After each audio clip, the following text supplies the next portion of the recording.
Bonjour à toutes et à tous et merci de nous rejoindre pour cette nouvelle édition dont voici les faits saillants.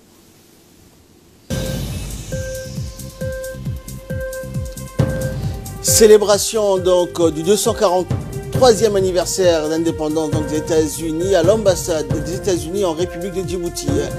Et le président chinois Xi Jinping défend ses routes de la soie en Italie.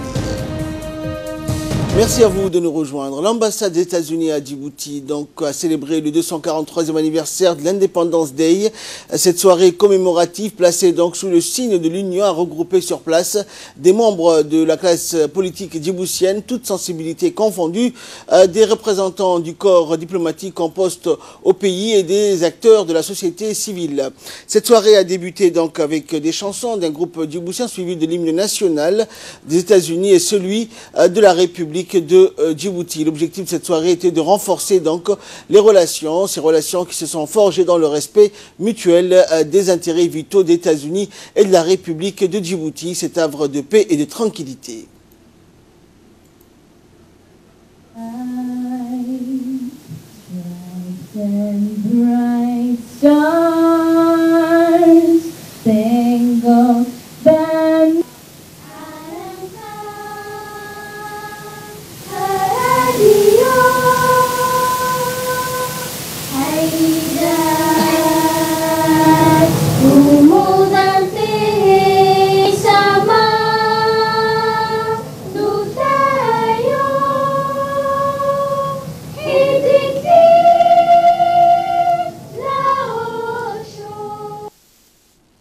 Et donc cet anniversaire qui s'est déroulé donc a vu également la participation de plusieurs officiels et personnalités djiboutiennes et américaines. Le lieutenant-colonel donc James Craig, commandant du camp Lémonier, a prononcé un discours sur les relations bilatérales entre les deux pays dans le domaine militaire. Et dans le même temps, il a remercié et félicité le gouvernement de Djibouti pour son soutien à la mission du camp de Lémonier en s'engageant à faire tout son possible pour renforcer donc la coopération existante entre les deux pays dans le domaine militaire. Et un parterre de gens également donc venus pour célébrer cette journée ont pris bonne note des mots de l'ambassadeur des États-Unis à Djibouti. Is to honor those who have made sacrifices for our freedom.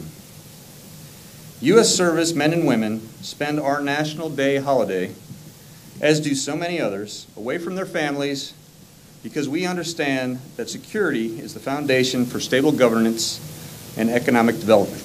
Le partenariat entre les États-Unis et Djibouti profite à nos deux pays. Nous alignons nos initiatives sur la vision Djibouti 2035 de son Excellence le Président Ismaël Omar Guelleh, un centre d'affaires, de transport et de services logistiques de classe mondiale pour la région.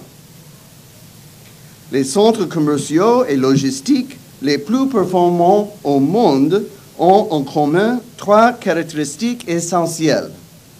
Une infrastructure de premier plan, une population instruite et le respect constant de l'état de droit. Et à son tour, le ministre des Affaires étrangères et de la coopération internationale, porte-parole du gouvernement, a prononcé un discours dans lequel il a souligné les liens étroits d'amitié, de coopération bilatérale et de partenariat entre Djibouti et les États-Unis d'Amérique, louant également le soutien fourni par le gouvernement américain à notre pays dans de nombreux domaines vitaux par le biais de l'Agence américaine pour le développement. On écoute le ministre Mohamed Ali Youssouf. Le plaisir ce soir de célébrer avec nos amis américains le 243e anniversaire de l'indépendance des États-Unis d'Amérique. 2 siècles et demi plus tard, l'Amérique continue à porter le flambeau du monde libre. Votre pays, monsieur l'ambassadeur, a érigé la liberté et le droit des individus ainsi que l'égalité des chances au rang de valeur universelle. Il n'est pas anodin d'entendre souvent parler de rêve américain.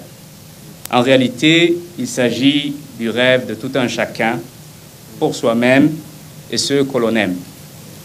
En outre, il n'existe pas un domaine de l'activité humaine que votre grand pays n'a pas contribué à faire évoluer à travers le monde.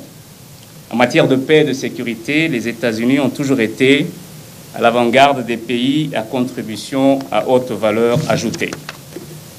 Dans le domaine scientifique et dans la haute technologie, l'Amérique tient le haut du pavé.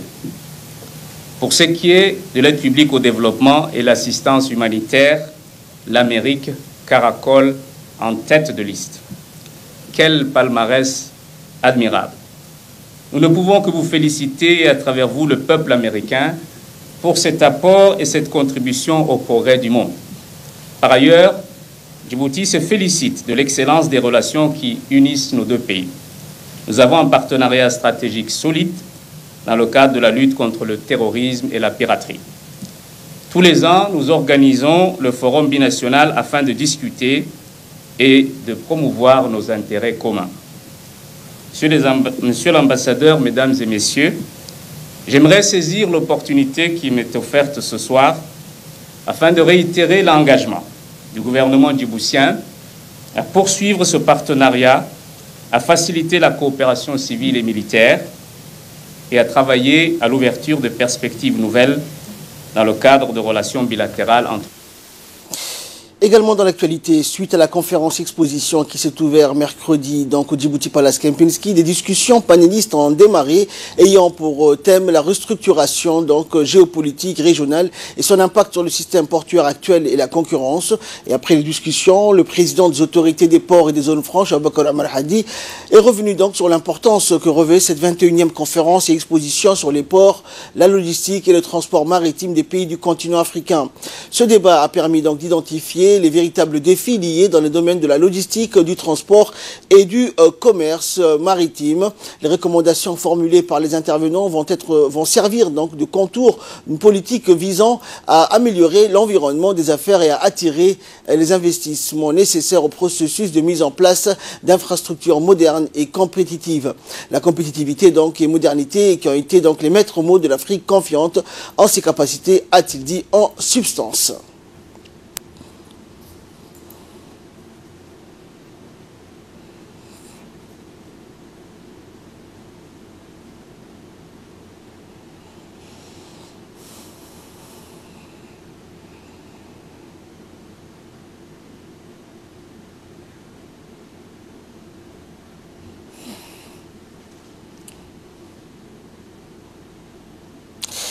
Également dans Nouvelle Nationale, donc lors de sa visite officielle en Arabie Saoudite, le directeur général de la compagnie aérienne Air Djibouti, Abdelrahman Ali, et la délégation qui l'accompagnait en présence également de M. Diaddine Saïd Bamakhram, ambassadeur de Djibouti auprès du Royaume d'Arabie Saoudite, ont tenu donc deux réunions très importantes à Riyad ce week-end avec le directeur général de la société Saudi Airlines, Saleh Al-Jasser, et le directeur général de la société Flyness, Bander Al-Mohana. Les discussions ont porté donc sur la coopération et la coordination de transbordement aérien entre Djibouti et les aéroports du Royaume d'Arabie Saoudite, ainsi que les modalités de partenariat entre les deux sociétés saoudiennes et la compagnie Air Djibouti. Une cérémonie de signature d'une convention de financement s'est tenue à l'université de Djibouti. Cette convention de signature portait sur le projet du SATREPS entre le représentant de la JICA et le président de l'université de Djibouti, et en présence de l'ambassadeur du Japon et du directeur de la coopération bilatérale auprès du ministère des Affaires étrangères. Le projet de valorisation scientifique des bioressources en zone aride et semi-aride pour la création de nouvelles industries, partenariats de recherche scientifique et technologique pour le développement durable connu sous SATREPS est destiné donc à promouvoir la recherche internationale et également internationale conjointe en utilisant les sciences et technologies avancées du Japon. Et de renforcer l'école doctorale. Ce projet permettra aussi, à travers le financement de la JICA, de renforcer la collaboration davantage avec les universités japonaises et permettra à nos chercheurs, à nos étudiants de connaître davantage ce grand pays. Écoutons à présent pour plus de précisions le directeur des relations bilatérales au ministère des Affaires étrangères. Tout d'abord, aujourd'hui, à remercier la JICA et le gouvernement du Japon pour le lancement de cet important projet à l'égard de Djibouti. Je sais que ce projet met en relation des centres de recherche et des universités très importantes de part et d'autre, en particulier trois universités japonaises et l'université de Djibouti. Je pense que c'est un projet important dans le sens où désormais l'Université de Djibouti aura des partenaires dans ce pays qu'est le Japon, qui est très avancé technologiquement. Je voulais également souligner que ce projet renforcera les mesures d'adaptation au changement climatique que nous connaissons depuis plusieurs décennies à Djibouti. Et il permettra à notre université de se doter des nouvelles méthodes ainsi que de nouvelles capacités de recherche pour lutter efficacement contre ces changements. Toujours nouvelle nationale, le dialogue national du Fonds pour le développement mondial à Djibouti s'est clôturé hier au Palais du Peuple. Le dialogue a pour objectif de sensibiliser les acteurs clés, les secteurs privés et la société civile sur les différents cycles du Fonds pour l'environnement mondial et connaître ainsi les voies et les moyens d'accéder à ces financements. Il constitue un exercice indispensable qui permet de faire connaître les politiques, les programmes et les priorités stratégiques du Fonds pour l'environnement mondial, ainsi que de partager les enjeux environnementaux de portée mondiale. Le dialogue national du Fonds pour l'environnement mondial a vu la participation du directeur de l'environnement et du développement durable, et des représentants des associations de protection de l'environnement et le président des conseils régionaux des régions de l'intérieur.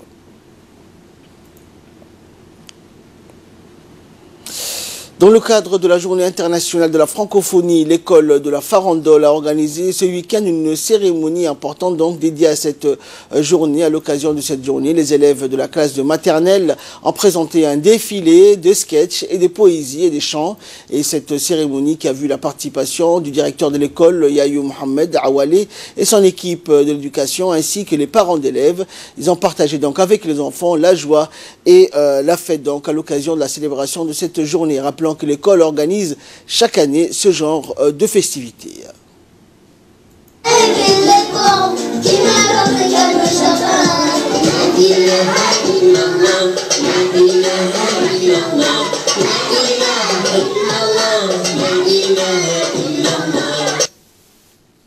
L'hôtel de ville de Djibouti a abrité ce matin donc une réunion entre la maire de la ville de Djibouti, les présidents des communes et les élus locaux dirigés par l'édile de la ville de Djibouti. La dite réunion a débuté avec une minute de silence en mémoire des victimes du crash d'Ethiopian Airlines. Un débat donc franc et constructif s'est également imposé entre les participants. Ce débat est intervenu suite au plan d'action élaboré par la maire de la ville de Djibouti sur les projets qui vont être réalisés pour la capitale au cours de cette année. Un plan de travail annuel bien fixé sur le cap de la politique du pays, à savoir Djibouti, une capitale au rayonnement mondial, une ville propre, aménagée pour le plus grand plaisir de ses habitants. À l'issue de la réunion, notre équipe donc a interviewé le président de la commune de Razdika. Et donc le président Saïd Abadoul a indiqué donc les tenants et aboutissants de cette réunion dirigée par la maire de la ville de Djibouti, Fatouma Awale Ousmane. Également dans l'actualité, encourager les élèves en classe d'examen et notamment ceux du terminal. C'était tout l'objectif des parlementaires de la région de l'Unité qui sont allés hier à la rencontre de ces derniers. Ainsi, les députés de la région, Mahmoud Hassan Farah et Mohamed Aden Jama, se sont entretenus avec les élèves des terminales du lycée d'enseignement général et du lycée technique de Dikil pour les encourager et les appeler à redoubler d'efforts à l'approche des examens de fin d'année. Il s'agissait aussi pour les parlementaires de s'enquérir sur les difficultés et les besoins des candidats des épreuves du baccalauréat afin de leur apporter les soutiens nécessaires pour augmenter leurs chances de réussite. Les parlementaires de la région de l'Unité entendent ainsi contribuer au rehaussement du taux de réussite du baccalauréat dans leur région. C'est pourquoi ils ont réitéré leur engagement pour les aider à surmonter les difficultés rencontrées lors de leur déplacement à Djibouti, notamment en ce qui concerne l'hébergement, le transport et la restauration. Cette rencontre s'est déroulée par ailleurs en présence des autorités locales, notamment du président du conseil régional, Abdulrahman Yonis Arri. Et donc ce communiqué qui nous parvient donc de la Direction générale des affaires maritimes qui indique, je cite, la Direction générale donc des affaires maritimes informe les usagers du ferry Mohamed Burhan Kassim reliant la capitale région du nord du pays que celui-ci effectuera des navettes tous les lundis dorénavant vers Obok et ce à partir du lundi 1er avril prochain. Les horaires restent les mêmes que le départ de la semaine. Et dans le cadre donc de la lutte contre la contrebande sous toutes ses formes, les gendarmes donc de la brigade d'Ali Sabiha en collaboration avec les agents de la douane d'Ali Sabiha ont intercepté hier dans l'après-midi un véhicule de type Nissan à la hauteur du carrefour Ali Sabiha et Dikil. Au cours d'une fouille minutieuse, les officiers donc de police judiciaire ont découvert dans le véhicule 2 colis de 4 contenant chacun 12 kilos communément appelé Excellence, ainsi que 100 paquets en vrac. La valeur marchande de cette marchandise de contrebande donc, est estimée à 360 000 francs Djibouti. L'intégralité de la marchandise a été détruite par le feu et le véhicule ayant servi au transport de celui-ci a été immobilisé à la brigade d'Ali Sabiha. Les personnes impliquées ont été déférées devant la justice pour répondre de leurs actes. Et en nouvelles du monde, à présent, en Italie, le président chinois Xi Jinping défend ses routes de la soie. Le président chinois Xi Jinping est arrivé donc hier en Italie, première étape de sa tournée européenne. Le président chinois est venu donc défendre les nouvelles routes de la soie, un projet lancé il y a 6 ans, gigantesque, auquel donc Rome compte se rallier. Il prévoit un axe pour réduire la Chine à l'Europe en passant par l'Asie centrale et de routes maritimes. Au final, il s'agit d'un vaste programme d'investissement qui s'étend donc jusqu'à l'Afrique. Le président français Emmanuel Macron doit recevoir également son homologue chinois mardi prochain aux côtés du président de la Commission européenne Jean-Claude Juncker et de la chancelière allemande Angela Merkel pour introduire de la réciprocité dans les relations entre la Chine et l'Europe.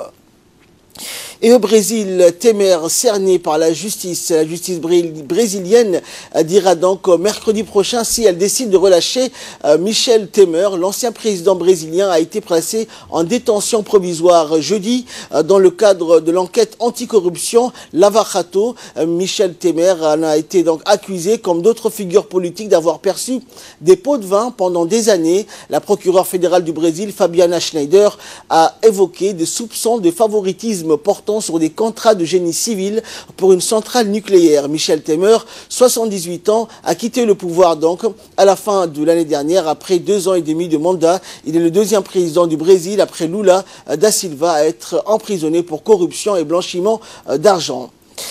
Et enfin, fusillade d'Utrecht, les aveux du suspect. À Utrecht, aux Pays-Bas, l'auteur présumé de la fusillade a avoué ses crimes lors de sa comparution devant un juge hier. L'homme est accusé d'avoir ouvert le feu dans le tramway lundi qui a fait 3 morts et 7 blessés après être arrêté donc après une chasse à l'homme de plusieurs heures. Le suspect est poursuivi pour homicide à des fins terroristes.